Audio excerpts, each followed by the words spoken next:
Jadi kalau kita kan mungkin masih sibuk dengan cinta-cinta material, cinta-cinta level awal. Tapi ini cinta yang sudah naik kelas, ke level spiritual. Apalagi kalimat yang terakhir itu.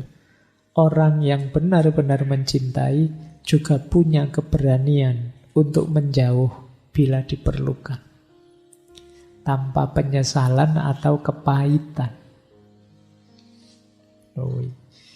Ini juga ambil nafas kita ya. Kamu takut sekali kalau ditinggalkan, takut sekali kalau jauh. Tapi seorang pecinta sejati kalau dia merasa dengan kamu jauh, itu lebih baik buatmu. Dan aku menginginkan kebaikan buatmu, kenapa tidak?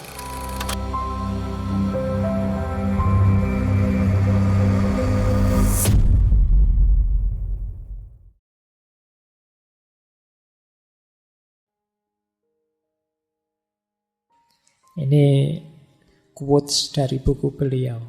Cinta itu memberi tanpa mengharapkan imbalan apapun. Hanya kegembiraan dalam memberi. Cinta sejati tidak mengenal keterikatan, tidak ada kecemburuan, tidak ada kepemilikan. Dia kebebasan murni. Ini ambil nafas mungkin kalian ya. Waduh Pak, tidak cemburu, tidak ada kepemilikan. Apa bisa manusia kayak gini Pak? Gitu ya. Ya coba saja.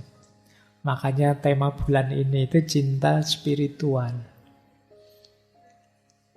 Jadi kalau kita kan mungkin masih sibuk dengan cinta-cinta material, cinta-cinta level awal. Tapi ini cinta yang sudah naik kelas, ke level spiritual. Apalagi kalimat yang terakhir itu.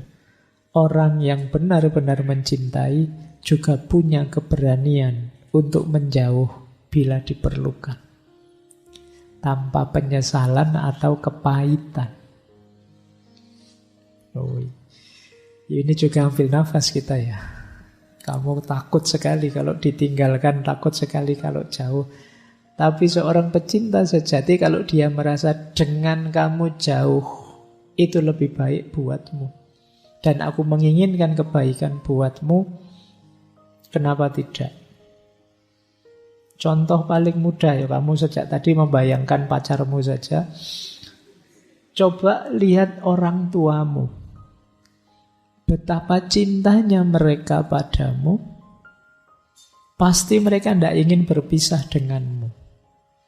Tapi mempertimbangkan bahwa engkau akan lebih baik kalau keluar rumah, belajar keluar kota, atau mencari pengalaman kemana-mana. Tidak apa-apa wis, menjauhlah dariku.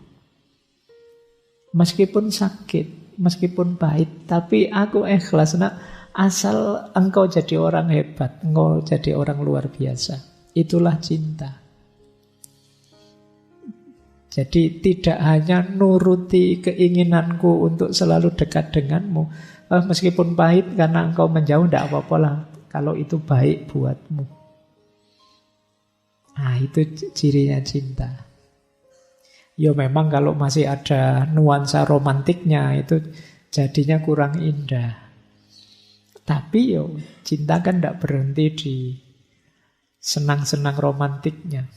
Tapi juga ada kedalaman kemanusiaannya. Disitulah kita berpikir lebih dalam, kemudian iya ya, kalau saya memang mencintai dia dan ternyata kebaikan bagi dia itu jauh dari saya, ya saya ikhlas menjauh.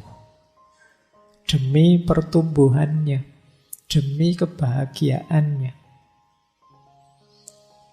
Itulah yang disebut cinta yang sejati. Yo setelah ini mungkin kalian bilang, wah sudahlah saya tidak sejati juga tidak apa-apa cintanya. Ayo memang tidak gampang ya sampai titik ini. Tapi ayo malam ini lebih luas ya. Saya tadi bilang jangan diarahkan ke lawan jenis saja, urusan pacaran saja ya. Ini cinta pada siapapun dan apapun tadi. Untuk membangun jiwa pecinta. Sebenarnya itu ya termasuk sih pada lawan jenis itu. Bukti cinta yang sejati itu bahkan jauh pun tidak masalah. Nah, ini boleh dipakai dalil bagi mereka yang LDRan. Nah, ini alasannya ini, tidak apa-apalah kita jauh asalkan demi pertumbuhan kita masing-masing. Baik, kita lanjutkan. Nah, kalau ini ciri yang tanpa pamrih tadi. Ini salah satu buku beliau yang isinya cerita. Di buku beliau itu selalu ada tokoh guru di situ yang memberi nasihat. Kata seorang murid, saya tidak akan menukar cintaku dengan uang. Kata sang guru, bukankah sama buruknya atau lebih buruk ketika kamu menukarnya dengan cinta? Maksudnya apa? Kita itu sering menukar cinta dengan cinta. Dan itu sama buruknya dengan orang yang menukar cinta dengan uang. Menukar cinta dengan uang itu, ya wis aku cinta padamu, kamu kaya, lumayan lah nanti dapat traktiran gratis, dapat itu. Itu kan menukar cinta dengan uang. Nah, menukar cinta dengan cinta itu apa? Aku cinta padamu asal engkau juga cinta padaku. Selama engkau masih mencintaiku, ya aku akan cinta padamu. Ini sama saja. Orang yang masih dagang. Jadi masih ada negosiasi, masih ada imbalan yang kamu tunggu. Loh Pak, ya kalau ditolak gimana Pak? Masih tetap saya cintai. Loh ya, kalau memang cinta itu ya kamu cintai. Mungkin kemarin belum cinta sehingga kamu bisa gonta-ganti. Kalau itu cinta, ditolak sekalipun, ya cinta itu tidak akan mati, tetap ada. Kecuali kemarin cinta itu belum utuh, jadi yang sejati tadi, masih ketertarikan sesaat. Kalau sudah cinta, itu ya kamu tidak ingin diberi apa-apa. Bahkan meskipun engkau tolak cintaku, aku tetap mencintaimu. Itu kalau cinta. Emangnya begitu dia nolak terus kamu nembak terus ditolak, maaf ya, cari yang lain saja. Apa langsung berubah kamu jadi benci? Kan tidak. Cintamu kan masih ada. Mungkin ya tetap besar. Hanya saja sekarang kamu kasih label yang berbeda. Harusnya labelnya tetap cinta, cuma kamu ganti dengan benci. Kalau tidak percaya, begitu dia nolak besoknya, kemarin saya khilaf ngomong tidak, iya kok aku cinta. Kamu kan tetap membara lagi cintamu. Jadi ketika ditolak kamu merasa benci, itu sebenarnya ya kamu cuma ganti barcode-nya saja, labelnya saja jadi benci. Sebenarnya itu tetap cinta. Jadi kata Anthony de Mello, ya sama buruknya kalau kamu menjual cinta dengan cinta. Berarti masih pamrih, masih belum tulus. Jadi masih aku memberi apa dan aku harus dapat apa. Lanjut. Sekarang teori tentang awareness, kesadaran. Awalnya cinta juga kesadaran. Love springs from awareness. Cinta muncul dari kesadaran. Hanya sejauh engkau melihat seseorang sebagaimana adanya di sini dan saat ini, dan bukan dalam pikiranmu atau keinginanmu, atau dalam imajinasi atau proyeksimu, maka engkau dapat benar-benar mencintai mereka. Kalau tidak, yang jadi masalah bukanlah yang engkau cintai, melainkan gagasan yang telah engkau bentuk dari orang tersebut, yaitu orang yang jadi objek hasratmu, bukan sebagai dirinya sendiri. Jadi cinta itu muncul dari kesadaran.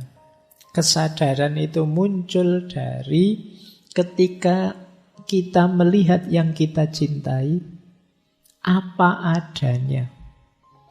bukan yang kita cintai yang ada di kepala kita. Kalau kita mencintai yang ada di kepala kita, itu belum kesadaran namanya. Jadi bayanganmu yang kamu cintai itu ini mesti cakep, nanti dia mesti rajin, tekun, soleh, itu yang ada di kepalamu. Jadi kamu membayangkan dia begitu dan itulah yang kamu cintai. Bukan fakta nyata seperti apa dirinya. Kalau kamu ada di yang pertama tadi, mencintai pikiranmu dan bayanganmu tentang dia, sebenarnya kamu belum mencintai. Kamu belum sadar. Nanti begitu sadar beneran bisa kaget loh kamu. Karena selama ini kamu mencintai bayanganmu. Wah, seandainya saya nikah dengan dia, mesti bahagia sekali ya karena bla bla. Itu kan bayanganmu. Nah, bisa saja nanti setelah menikah kamu kaget. Kok begini ya? Beda dengan bayanganku selama ini. Ya karena yang kamu cintai selama ini bayanganmu tentang dia, bukan dia. Kata Anthony de Mello. Maka mencintai itu kamu harus sadar. Siapa yang kamu cintai dan kamu yang sedang mencintai.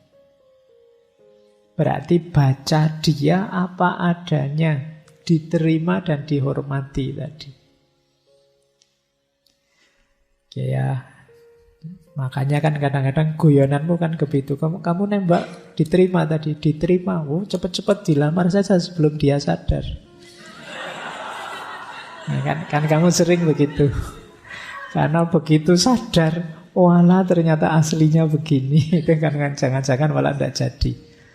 Nah, kita sering begitu. Mencintai tapi bayangan kita tentang yang kita cintai sebenarnya yang kita cintai.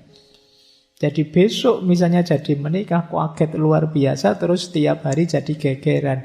Tidak seperti yang saya bayangkan. Karena kemarin awalnya tanpa kesadaran. Maka awalilah cinta dengan kesadaran.